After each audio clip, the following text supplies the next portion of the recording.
Shalom à tous et à toutes, béni soit Dieu, le Père de notre Seigneur Jésus-Christ de Nazareth, qui nous fait la grâce de continuer à travailler dans la carrière de l'évangile glorieux de son Fils tant aimé. C'est avec une joie immense que nous vous présentons le témoignage d'un de nos frères bien-aimés, racheté par le sang précieux de l'agneau de Dieu. Oui, il a été racheté des profondeurs obscures de la sorcellerie et du satanisme.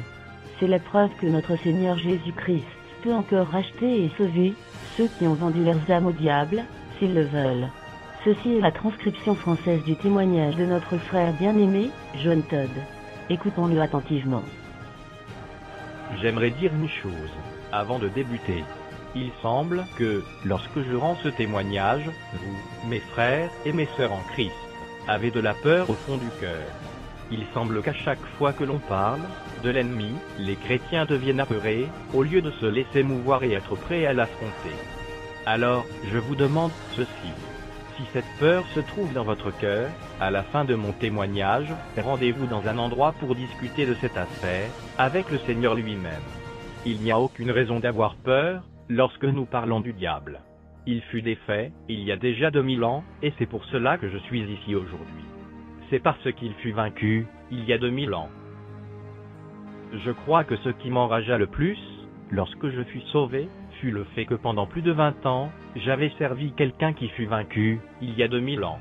Et je crois que la seule raison pour laquelle je l'ai servi, était que je ne savais pas qui il était jusqu'au moment, où le Seigneur m'éclaira suffisamment. Le diable aveugle les yeux des gens, et il aveugle les yeux des peuples. Croyez-moi, qu'il peut le faire.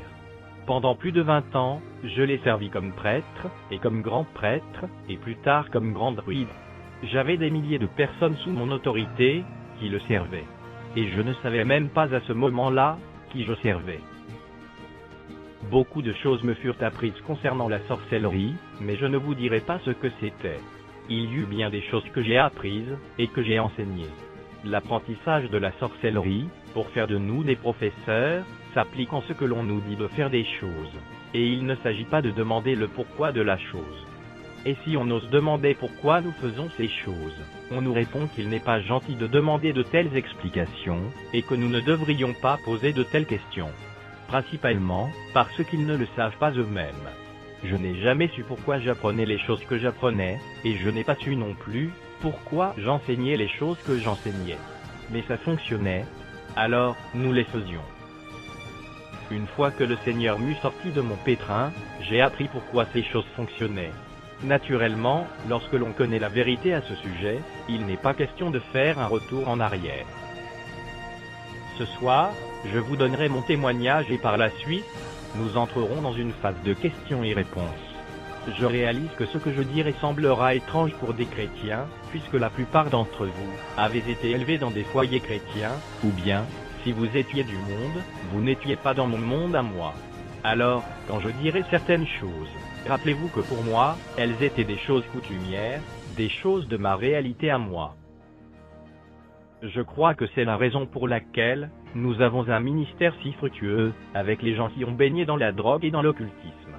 Depuis des années, ils racontent aux chrétiens les expériences qu'ils ont subies, et ceux-ci les regardent comme s'ils étaient fous. Et moi, j'arrive et je leur dis, ah oui, certainement que je t'écouterai. J'ai vécu ce que tu vis présentement. J'ai expérimenté les mêmes choses. Je m'assois et j'écoute. Et ils trouvent surprenant que je les croie, puisque moi aussi j'ai fait de telles expériences. Je ne ris pas des gens lorsqu'ils me disent qu'ils ont vu des démons, ou qu'ils ont reçu des réponses sur des tables de Ouija, ou qu'ils ont forcé des gens à faire ce qu'ils voulaient, en jetant sur eux des sorts. J'en ai fait l'expérience, et je sais que c'est vrai. Mais en même temps, je réalise à quel point ces diverses manifestations sont faibles, comparativement à la vérité que je possède maintenant. Lors du congrès des sorciers et sorcières de Washington, des chrétiens m'ont demandé si je croyais vraiment qu'ils étaient aussi bien organisés que ça. Non, leur ai-je répondu, ils ne sont pas organisés du tout. Ils n'ont que des sénateurs là-bas, des membres du Congrès américain, et de hauts sorciers et sorcières, tous dans le même enclos. En passant, ce congrès se termine ce soir même, à Washington. Des sorcières m'ont déjà demandé pourquoi je suis devenu chrétien. Dans leur tête, Les chrétiens sont les êtres les plus stupides qui aient jamais existé, ou bien, ils sont les êtres les plus mauvais qu'elles aient jamais vus. Elles voulaient bien savoir pourquoi j'étais devenu chrétien. Je leur ai répondu que je suis plus puissant maintenant que lorsque j'étais sorcier. Cela n'était pas la véritable raison. Mais, j'ai dû utiliser un vocabulaire qui était à leur portée. Elles n'ont pu comprendre cela. Je sais bien que moi-même, lorsque j'étais impliqué dans la sorcellerie, je n'ai jamais réussi à voir quelque chose de positif dans le christianisme, jusqu'au soir de ma conversion. Je n'avais jamais considéré que le christianisme était une réponse. Je n'avais jamais considéré que Jésus était la réponse. Et j'ai cru que les croyances de l'Église chrétienne étaient stupides, ou du moins, bien dangereuses. Et je crois maintenant qu'elles sont dangereuses pour la sorcellerie. Mais pour vous expliquer davantage ce à quoi je veux en venir, je viens d'une famille appelée les Collins. Certains de ceux qui sont arrivés de ce côté de l'Atlantique depuis l'Angleterre, ont changé leur nom, pour Todd, et cela, quelque temps avant la guerre civile américaine. Mais cela ne veut pas dire que tous les Collins sont devenus des Todd, en parlant bien sûr, de cette famille spécifique d'où je viens. Mais cette famille apporte à la sorcellerie aux États-Unis. J'étais à Philadelphie l'autre soir. Je ne comprends pas pourquoi, mais la plus grande campagne des journaux était contre moi. Ils ont affirmé qu'il y avait bien des choses dans mon témoignage qui étaient fausses. C'est bien drôle. De notre côté, nous avons fait des fouilles, et les faits que j'ai rapportés étaient encore vrais. Comme bien des choses que je vous mentionnerai ce soir. Par exemple, nous avons dit que la sorcellerie commença seulement un peu à l'extérieur de Salem, au Massachusetts, et nous avons même nommé la baie, dans laquelle est arrivé mon ancêtre, la haute sorcière, Francis Collins, et les journaux ont rapporté que cet endroit n'existait pas. Nous avons regardé sur la carte géographique, et elle est bien encore là cette baie. Nous n'avons pas compris pourquoi les journaux ont fait cela, mais nous croyons qu'ils ont semé assez de confusion dans les têtes des gens pour que mon témoignage soit mis au rencard. N'empêche que je viens de la famille Collins. Laissez-moi simplement vous dire qu'aucune sorcière ne fut exécutée à Salem. Un livre concernant ce fait viendra bientôt sur le marché. Sauf une prostituée, tous les gens exécutés à Salem étaient bel et bien des chrétiens. Ils ont été jugés et condamnés par un juré qui n'était pas un juré, et par un pasteur qui n'était pas un pasteur. C'était un vendeur d'esclaves payé par les Collins. L'église fut achetée par les Collins, et tous les membres du juré faisaient partie de l'église des Collins. Il va sans dire qu'ils n'étaient pas des chrétiens, ils étaient des sorciers et des sorcières. Étant donné que je viens de détruire ce que l'on vous avait appris en histoire au secondaire, je laisserai ce sujet pour ne pas trop vous rendre confus. Mais croyez-moi, avant que cet entretien ne soit terminé, j'aurai détruit bien d'autres faussetés. Lorsque j'étais tout jeune, j'ai commencé à pratiquer la sorcellerie. J'ai jeté mon premier sort à environ 8 ans. J'ai commencé à étudier pour la prêtrise, vers 13 ans. Et l'on me demanda de me joindre à eux, à Columbus, en Ohio. C'est dans cette ville que je fus élevé. C'est à 14 ans que je fus initié. À la fin de mon entretien, je serais bien heureux de parler avec n'importe quel franc-maçon, présent dans cette salle. Je comparerai alors chaque parole et action posée lors de mon initiation à la sienne. Les deux initiations sont identiques. À 18 ans, je fus initié comme grand prêtre. Ils ont ainsi fait de moi le pasteur en autorité, si vous voulez. Vous voyez, dans la sorcellerie, les structures internes sont quelque peu différentes de celles des églises chrétiennes. Seulement, les ministres se rencontrent, et lors des assemblées, les fidèles ne les connaissent pas. Les ministres se rencontrent une fois par mois. Donc, à 18 ans, je fus fait grand prêtre. Légalement, j'ai été exempté de la conscription, ou si vous préférez, du service militaire, puisque toutes les dénominations ou fraternités de la sorcellerie sont considérées par le gouvernement fédéral américain comme des églises déductibles d'impôts. Alors, leurs ministres n'ont pas à servir dans les forces américaines. Nous avons reçu le statut 4D, mais beaucoup d'entre nous croyaient à cette époque qu'il était important d'infiltrer la sorcellerie dans les bases militaires. Nous nous sommes donc volontairement soumis à la conscription. En 1968, et lors de ma dispense en 1970, nous avions infiltré les 4 secteurs militaires, en Amérique et en Europe. Ça fleurit très vite, la sorcellerie.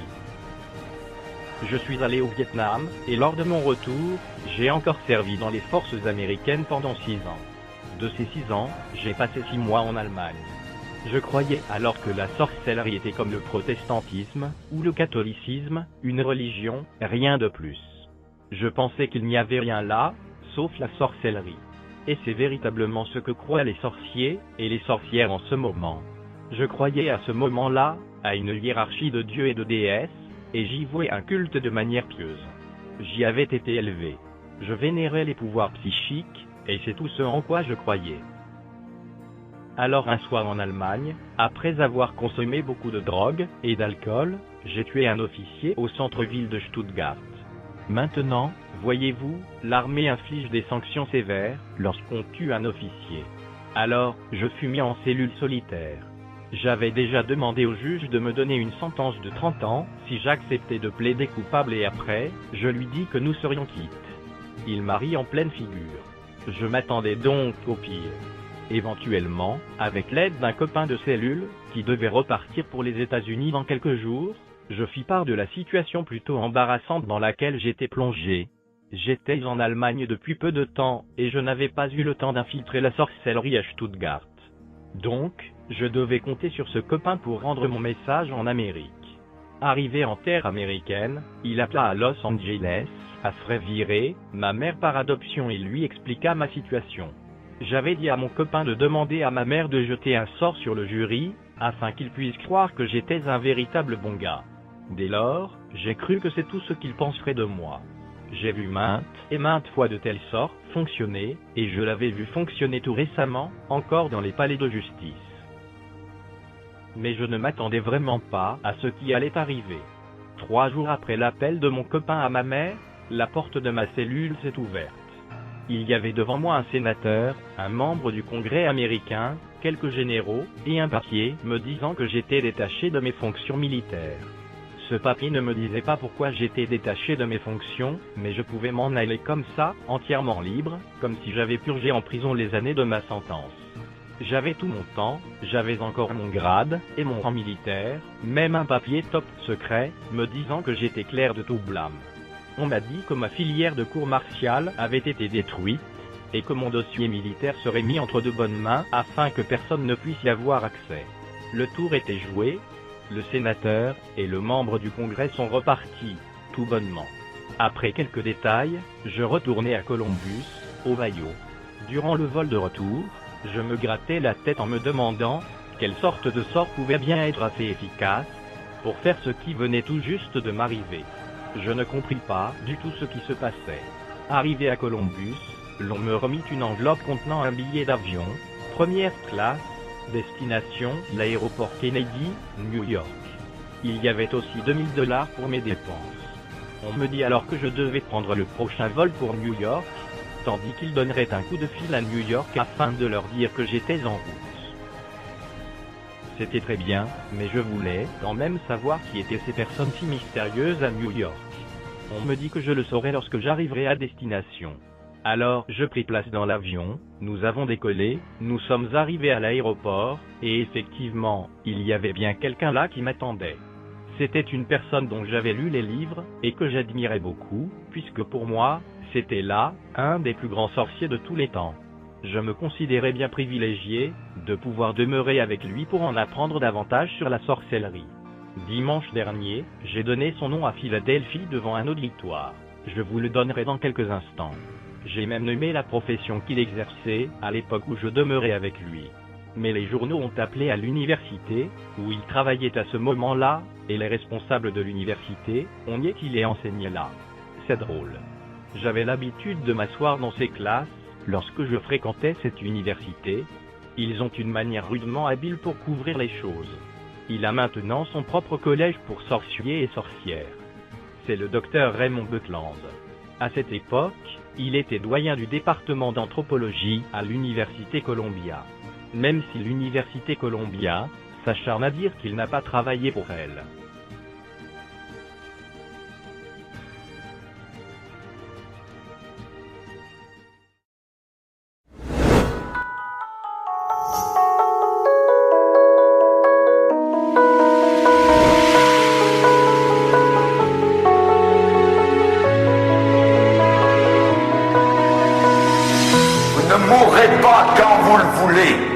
allez mourir car Dieu va venir vous chercher. Et que vous le vouliez ou non, vous allez passer dans l'éternité. Dans 50 ans d'ici, la plupart d'entre nous, nous serons dans l'au-delà. Question, où seras-tu? Il n'y a que deux éventualités. Ciel, enfer. Les deux existent. Il ne peut pas exister un ciel s'il n'y a pas d'enfer.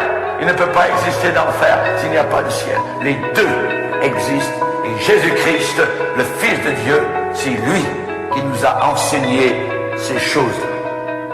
Ézéchias a refusé d'accepter la mort quand Dieu a déclaré « Tu vas mourir et tu ne vivras plus ». Il n'a pas donné d'ordre à sa famille, à sa maison. Il s'est tourné dans la muraille de chaux. Il s'est détourné des hommes. Il s'est détourné même du prophète Ésaïe, l'homme de Dieu de l'époque. Et il s'est tourné dans le mur blanc, de chaux blanche. Et là, il ne voyait que Dieu. Il parlait à Dieu.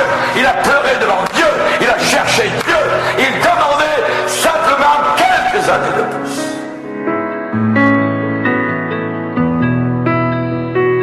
Chers amis, la question a été posée par le pasteur de Jérusalem, le pasteur Jacques. Et Jacques a dit, qu'est-ce que votre vie? Qu'est-ce que votre vie? Et il répond par le Saint-Esprit.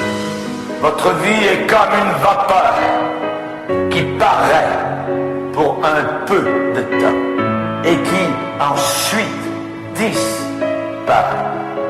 Nous paraissons quelques années et ensuite nous disparaissons. Mais nous continuons à vivre. Et nous avons besoin de nous préparer. C'est la raison pour laquelle la Bible dit « Prépare-toi à la rencontre de ton Dieu ».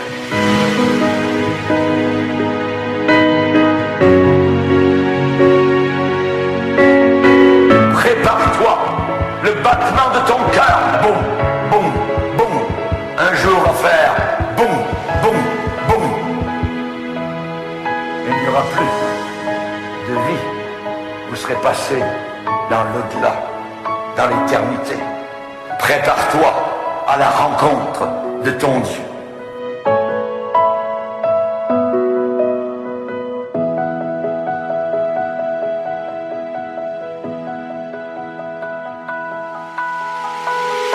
Quand le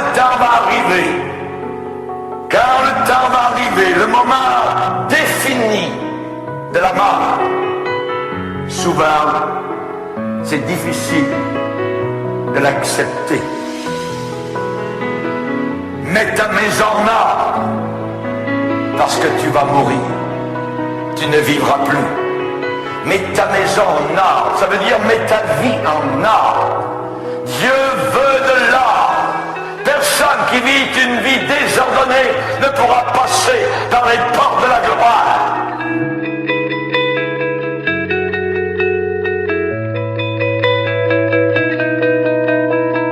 Il faut avoir une vie en ordre. Mais nous sommes désordonnés, nous sommes sales, nous sommes impurs. Nous avons besoin de quelqu'un d'autre.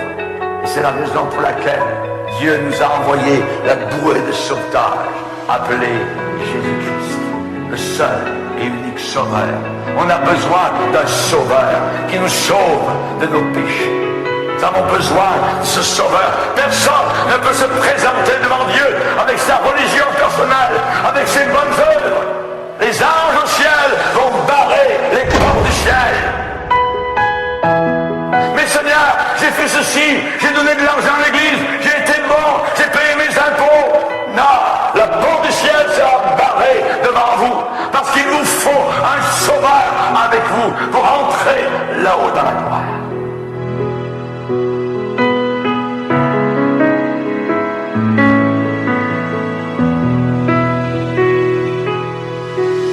Combien de personnes ont dit, ah vous savez pasteur, moi je me débrouillerai quand je serai là-haut avec mes chums, avec mes amis, tout ça, on va lui parler à Dieu, on s'arrange avec lui. Vous ne pourrez jamais vous arranger. Il faut s'arranger sur la terre. C'est sur la terre que Dieu dit, mets ta maison en ordre, parce que tu vas mourir. du berceau au tombeau, nous devons avoir des moments de sobriété où le Saint-Esprit vient nous envahir, nous montrer notre besoin personnel d'un sauveur.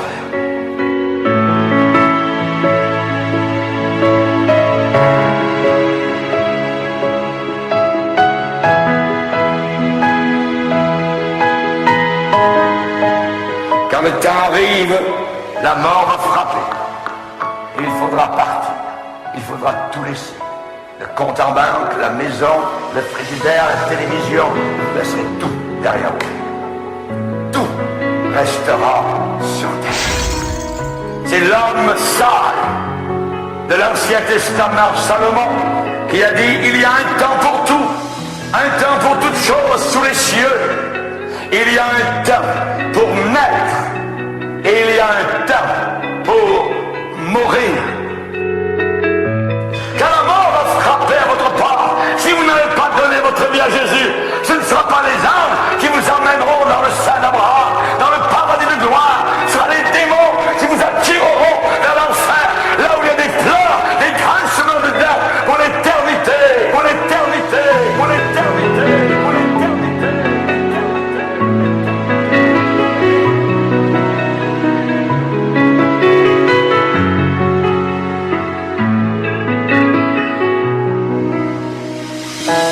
Nous voulons tenir à la vie, mais un jour il faut partir. Mais Dieu a mis dans ton cœur la pensée de l'éternité. La pensée de l'éternité. La pensée de l'éternité.